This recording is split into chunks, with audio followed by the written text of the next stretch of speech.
Today we will talk on Zollinger-Ellison syndrome. At first, what is syndrome?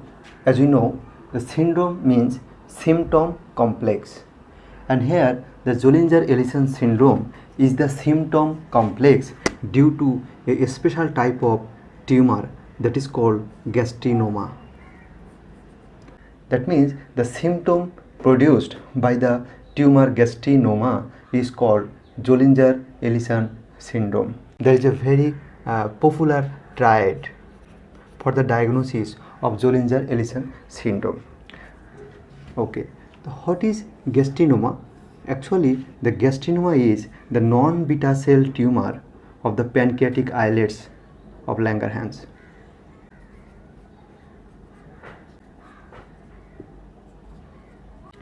And gastrinoma may be benign or malignant. In up to 30 to 50% case, it is malignant, and it is of course a slowly growing tumor, and it is actually a part of neuroendocrine tumor. And this gastrinoma usually occur at the head, around the head of pancreas, in the head of pancreas, and also found in the proximal part of the duodenal wall. The gastrinoma produce the hormone gastrin. There is high level of gastrin is produced by the gastrinoma, and as you know, the gastrin hormone increase the production of HCl, that is gastric acid, and gastrin hormone also causes the hyperplasia of parietal cell of the gastric mucosa, and this hyperplastic parietal cell also increase the high level of HCl. So as a whole, the result of gastrin hormone is the production of high level, very high level of HCl, and this HCl, we know the high level of gastric acid causes peptic ulcer disease. Usually the pH of gastric juice around 3 to 4, but here in gastrinoma or Zollinger-Ellison syndrome, the gastric pH may be 2 or less than 2. So very high acidic environment occur in Zollinger-Ellison syndrome. So now the problem here in 3 box. Number 1, the gastrinoma. Number 2, high level of HCl gastric acid, and number 3, the problem peptic ulcer disease. So these are the triad. So what are the triad? Number 1, the presence of a neuroendocrine tumor, that is gastrinoma, neuroendocrine tumor or gastrinoma in the pancreas or duodenum. Number 2, the very high level of gastric acid, and number 3, peptic ulcer disease. So this is the diagnostic triad for Zollinger-Ellison syndrome.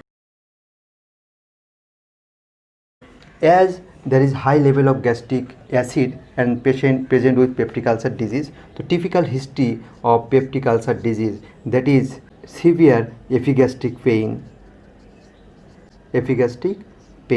and patient usually patient have a typical history that patient already took proton pump inhibitor for a sufficient dose, but the peptic ulcer poorly responds. So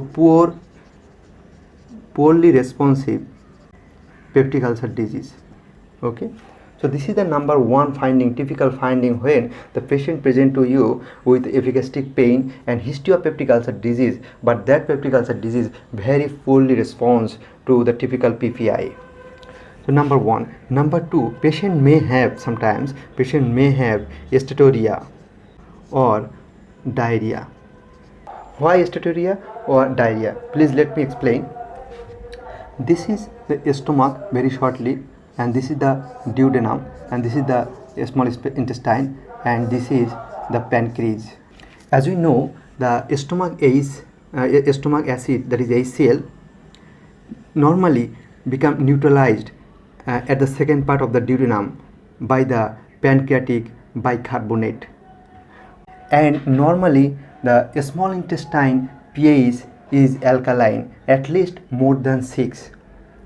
So in the stomach and the first part of the duodenum, the pH is acidic, and in the second part and below the second part of the duodenum, the pH is alkaline. This is the normalcy. But in Zollinger-Ellison syndrome, there is high level of acid, and this high level of acid cannot be sufficiently neutralized by the pancreatic bicarbonate. So HCl, gastric HCl, pass beyond the second part and it enter the small intestine, jejunum, and maybe ileum. So small intestinal pH, luminal pH become acidic, and in the acidic pH, the pancreatic enzyme, most importantly lipase, become inactivated. Lipase become inactivated, and this inactivated lipase cannot take part in the absorption digestive process of fat.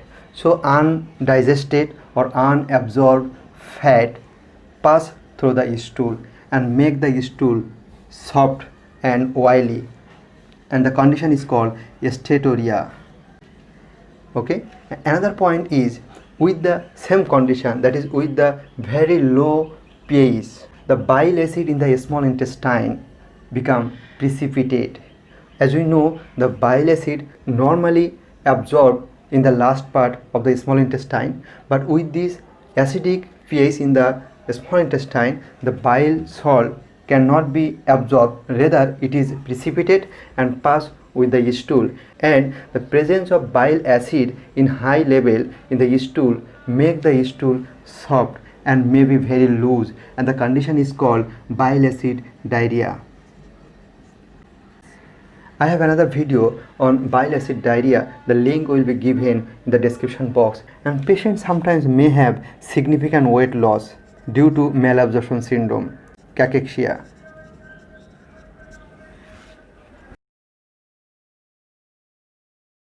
Now, how will we investigate a suspected case of Zollinger-Ellison syndrome?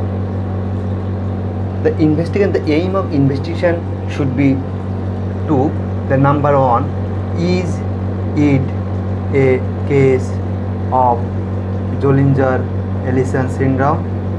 And number two, the association of Zollinger-Ellison syndrome. Actually, in 1/3 case, the Zollinger-Ellison syndrome, that is the gastrinoma, is associated with main multiple endocrine neoplasia type 1.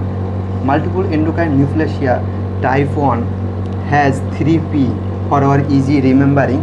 Number 1, the pancreatic tumor, that is gastrinoma. Number 2, pituitary adenoma or pituitary tumor. And number 3, hyperparathyroidism. So hyperparathyroidism, P and P. I repeat again, the Zollinger-Ellison syndrome caused by gastrinoma, and the condition in 1/3 case associated with main type 1. Main means multiple endocrine neoplasia, and the main one has 3P: pancreatic tumor, pituitary adenoma, and hyperparathyroidism. So come at first the diagnosis. Is it a case of Zollinger-Ellison syndrome? Okay. So the number one investigation should be the estimation or assay the basal level of gastric acid. Basal gastric acid. It is done by aspiration of gastric fluid in the fasting condition, and its pH is measured. The number two, the measurement of serum gastrin level, as because the gastrin hormone is the culprit in Zollinger-Ellison syndrome, and the gastrin is produced by the gastrinoma. So there the high level of serum gastrin level. Endoscopy of upper GIT. The endoscopy of upper GIT will show the peptic ulcer. Here important point is that in Zollinger-Ellison syndrome, the peptic ulcer occur in unusual site. what is the usual site of peptic ulcer? The usual site of peptic ulcer is stomach and proximal part of the duodenum. This is the usual site, but in Zollinger-Ellison syndrome, the peptic ulcers are found in unusual site. What are the unusual site? The unusual site are esophagus, post-bulbar part of the duodenum, that is second part of the duodenum, and it sometimes may be found in the jejunum. So these are the unusual site of peptic ulcer which are found in Zollinger-Ellison syndrome. Secretin stimulation test. As we know, secretin normally inhibit the secretion or production of gastrin, but in Zollinger-Ellison syndrome, the secretin cannot inhibit the secretion of gastrin hormone. Rather, paradoxically, production of gastrin hormone may be increased. Somatostatin scan. It is also called somatostatin scintigraphy. The gastrinoma, the cell of the gastrinoma contain high level of somatostatin receptor, and this somatostatin scan can identify the exact location of the tumor. Even it can identify the metastatic lesion, as because the cell of metastatic deposit also contain the high level of somatostatin receptor. So somatostatin receptor in advanced case is the investigation of choice for identification of the exact location and the metastasis. The second point, the association of Zollinger-Ellison syndrome with the men. So the investigation to assess the parathyroid status, the investigation panel are serum calcium, serum phosphate and parathyroid hormone level, PTHs. Okay, serum calcium, serum phosphate and parathyroid hormone level, PTHs, sorry. And MRI of brain for pituitary adenoma. So this is the investigation.